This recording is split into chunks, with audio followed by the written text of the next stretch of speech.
Welcome to Development Book Club. Today we are continuing with Would You Teach a Fish to Climb a Tree? We'll call this the second third of the book, mislabeled the last one. And let's hop in with chapter 9, which is titled Working with Kids Who Have Spherical Awareness. Only idea from this chapter was that these kids can see past, present, future all at once. They don't have a sort of separated time system like we do. Chapter 10, being in nature, connecting with animals. The takeaway here is to remember to let kids experience the benefits of play, which they know very well. And there's a reference to a 2011 study from the University of Illinois, which found that kids that were diagnosed with ADHD have and had milder symptoms if they play outdoors in green, grassy areas daily or at least multiple times per week. And here, the authors also claim that horses communicate telepathically with kids. That there for you. Number 11 is called the zone, and it's the idea that much like animals, people have a zone or a bubble, if you will, as well. The authors here claim that perception ESP is possible, and that is to say they call it nonverbal communication within this sort of sphere, even though it's a lot of times like they're getting a message verbally, just not spoken verbally. So it's like nonverbal, verbal communication. The goal here is for the adult, as an adult, to expand your awareness as you just walk around like doing whatever you're doing throughout the day. How big is your awareness? What are you aware of? Like usually for me, it's like a 2 or 3 foot radius. But how is our life different if we expand that to be 10 feet or 15 feet or 100 feet if it's possible? Is our perception sphere, is it really even a sphere? Or is it just like above the ground and in front of us? So it's kind of a quarter of a sphere.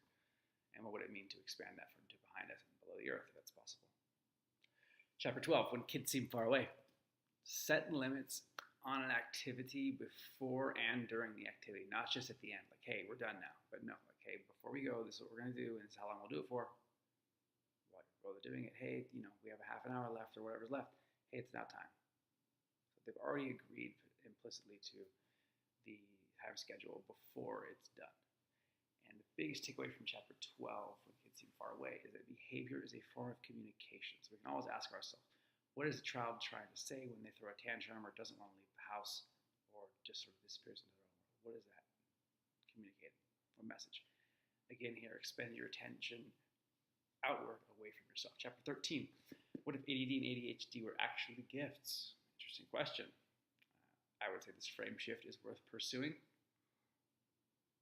And these kids are the most joyful and productive when they have more than they can possibly accomplish. Kids with ADD and ADHD, that is. Chapter 14, being with kids with ADD and ADHD. And it's an anecdotal story on page 88 of someone thinking about an airplane or an airplane being sensed before it was seen. Lots of anecdotal, unsubstantiated claims in this chapter. So we move on to chapter 15, which is avoiding upsets. Upsets is a noun here, and it's equivalent to a tantrum. Question to ask yourself when a tantrum upset is happening. Are we seeking to end that episode or to be with it and wonder what's going on in the child's world? And to, again, back to that idea of behavior as communication. What is being communicated there? The underlying principle here is people do the best that they can with the tools and information they have at the time available to them. We can also here again wonder whose anger is this? We talked about this earlier. It may not be the child's anger, but their parents.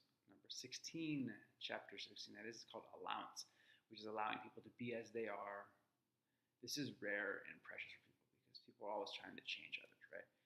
And they will want you to stay around if we interact with people like that. And when you look at someone without judgment, you are the most seductive thing that ever walked the earth.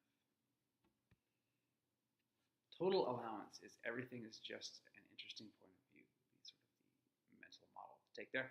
Allowance as a parent, and the question here is, what if you did not demand that your kids align or agree with your point of view? What if you could give them permission to have their own points of view and to change them as they saw fit?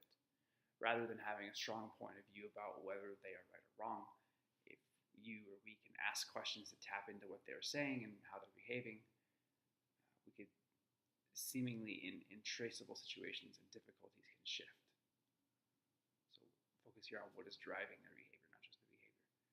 For example, if your child explodes in a grocery store and you are in a place of total allowance and you see this, his or her choice, as an interesting point of view, there is no one to push back against, and typically the outburst don't last long. So this is sort of avoiding a power struggle. And the idea here, okay is a perfectly appropriate response. Okay, if that's what you're choosing, okay. Chapter 17, and again, that's judgmental, not okay, but it's okay. Chapter 17 is choice. In order to facilitate change, we can try asking questions, not demanding answers, and simply acknowledging whatever we are told and having no point of view but the choice is made. So equanimity here. People are used to others resisting their plans for revenge, etc. So when you respond with the curiosity, if you carry out those plans, say to a child, what will your life be like in a day, a week, a month? You may be able to catch their attention to break the pattern. This is the idea whenever someone says something antisocial they want to do or a plan they're making. A question could be, and then what would you do? And what's next after that? How would your life be different in a day, a week, a month? That's great. If the child is cognitively at a place where they can process time like that. Chapter 18, the clearing statement, how to undo limitations and stock energy. Here's what we do. As you say, what's the value of holding on to everything I want to get rid of? Everything that is, I destroy and uncreate it all. Right and wrong, good and bad. POD and POC, all 9, shorts, boys, and beyonds. Authors here claim this speaks to the unconscious and that they explain it at some point later in the book, which I have not arrived at yet. Chapter 19, what is your role as a parent? Not necessarily a parent's role to know everything, to provide kids with rules and regulations to control their behavior. Not necessarily. Okay, interesting. How often do we judge ourselves, or do you overestimate your abilities? We tend to undervalue ourselves in judgment. Idea here is let's treat kids the way we should have been treated, not the way we were treated. Additionally, let's treat ourselves the way we should have been treated or the way we were treated. That's the same thing. Be wary of the I'm not going to be like my parents. This never works and usually results in disaster. Instead, just be aware of how you are. So possibly state this in positive terms, how you do want to be, not what you don't want. So that would be avoiding the I'm not going to be like my parents. But, well, what are you going to do then? What are some things you think your kids really need while they're growing up to support their development? Another one from this one is, don't tell your kids to be careful. Tell them to be aware. So be careful. If that said, people assume that they missed something. Be aware. We can shift our attention outward.